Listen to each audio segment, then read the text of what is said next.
दर्द होता है, उल्टा भी नहीं लेट पा रहा, सीधा भी नहीं लेट पा रहा, ये हालत हो गई है।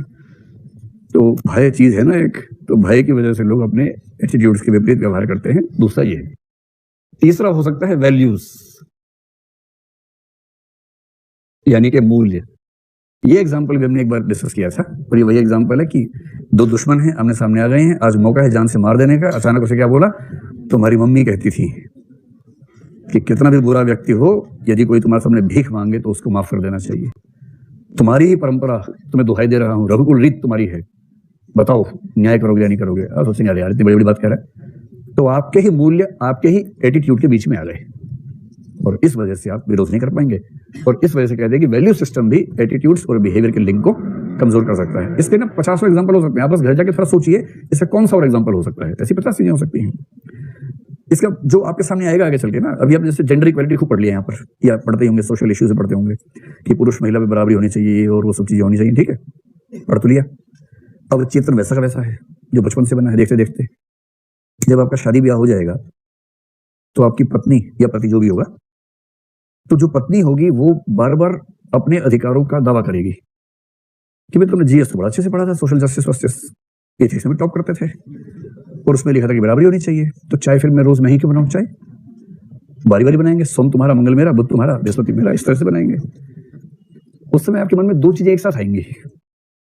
एक आपका एटीट्यूड आएगा पहले वाला, अच्छा मैं आदमियों का चाय बनाऊंगा, आएगा, जोर से आएगा।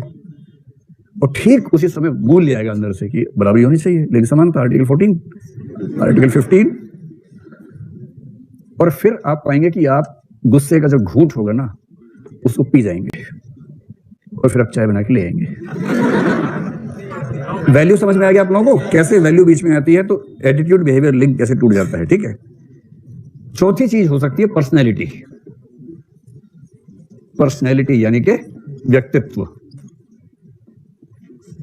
किसी व्यक्ति का व्यक्तित्व भी एक फैक्टर होता है कि एटीट्यूड और बिहेवियर का लिंक कितना मजबूत होगा या कितना कमजोर होगा। देखो व्यक्ति होते हैं वही तीन तरह के, एक होते हैं दबंग टाइप के, और दबंग को इंग्लिश में क्या बोलते हैं? DABANGG।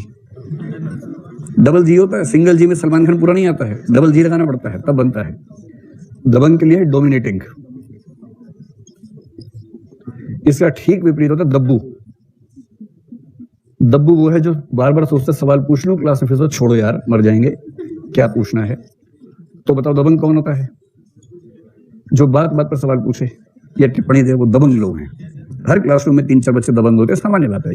ये आंकड़ा यही रहता है हर क्लासरूम में, 3-4 दबंग होंगे, 90% बीच में स्थिति में होंगे, असर्टिव होंगे, और कुछ लोग डरेंगे। उनके मन में आता है, कल एक बच्चे ने कहा कि कई बार सवाल पूछूं, सोचता हूं पूछ लूं फिर नहीं पूछ पाता हूं।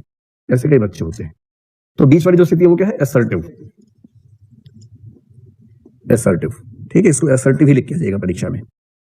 अब आप मुझे ये बताएं कि जो दबंग टाइप का आदमी है उसका एटीट्यूड बिहेवियर लिंक स्ट्रांग होगा या वीक होगा? स्ट्रांग होगा। वो तो वो आदमी है, हम जहां खड़े होते लाइन वहां से शुरू होती है, उसे किस बात का भय है? जिस व्यक्ति पर भय सबसे कम होगा वहां एटीट्यूड और बिहेवियर का लिंक सबसे स्ट्रांग होगा। मुझे फर्क ही नहीं पड़ता, ना सामाजिक दबाव का फर्क पड़ता है, ना किसी और दबाव का फर्क पड़ता है, मस्त मौला आदमी है, कोई क्या बिगाड़ेगा उसका। जिसे समाज में इज्जत की परवाह खत्म हो जाए, मान लीजिए हमारी सोसाइटी में ऐसा एक व्यक्ति रहता है, उसको इस बात से फर्क ही नहीं पड़ता कि लोग क्या बात करेंगे। अब अगर कोई ऐसा व्यक्ति मान लीजिए है, उसको फर्क पड़ना बंद हो जाए, आप उससे कैसे कहेंगे कि भाई ये चीज ठीक नहीं है, वो चीज ठीक नहीं है? ठीक है, नहीं है तो ठीक है। एक महिला का नाम सुना होगा, मीराबाई, आपने सुना है? राजस्थान में भी मध्यकाल में।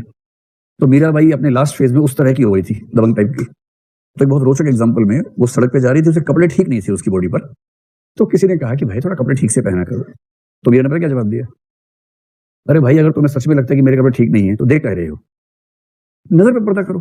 पर्दा मैं क्यों करूं? पर्दा नजर पे करो, अपने घर का पर्दा कर ले। मैं जोगन बोरानी कि मैं तो पागल हो चुकी हूँ, पर्दा करना है अपने घर में करो, मुझसे मत करवाओ। अब कोई अगर इस टेम्परामेंट का व्यक्ति हो कि भैया अच्छा नहीं दिख रहा हूं, तो मत देखो। आप कहें कि यार ये कपड़ा अच्छा नहीं लगा तुम्हारे ऊपर, हाँ तो मत देखो। तुम ठीक से बात नहीं करते, मत सुनो, भागो ऐसे, चलो ठीक से बात नहीं कर रहे। तो इस तरह का आदमी है तो उसका टेम्परामेंट ऐसा है कि वो वही करेगा जो उसका टेम्परामेंट है, उसे फर्क ही नहीं पड़ रहा। और जो सबमिसिव व्यक्ति होता है वो बेचारा हर काम करने से पहले 4 बार तस्दीक कर लेता है कि सब ठीक रहेगा कि नहीं रहेगा, कि भैया चले जाएं क्या, भैया चले जाएं, भैया फिल्म देख लें, भैया बुरा तो नहीं मानेंगे, भैया भैया कह मैं क्यों बुरा मानूं, नहीं भैया कहीं बुरा मान जाए, चले जाए भैया। हर हॉस्टल में 2-3 पीस ऐसे होते हैं, हर बात भैया ऐसा कर लें, भैया ऐसा कर लें। तो जो सबमिसिव है उसको कोई जरा भी दबाव डालेगा तो वो अपने एटीट्यूड के विरुद्ध काम करेगा, उसका बिहेवियर का लिंक कमजोर हो जाएगा। समझ गया पूरी बात? तो व्यक्ति का व्यक्तित्व भी इस बात से मतलब एक कारक होता है कि किसी व्यक्ति के एटीट्यूड्स और बिहेवियर का लिंक कितना स्ट्रांग होगा या कितना वीक होगा। ये पहली बात हो गई। ये हो गया सिचुएशनल कंस्ट्रेंट्स।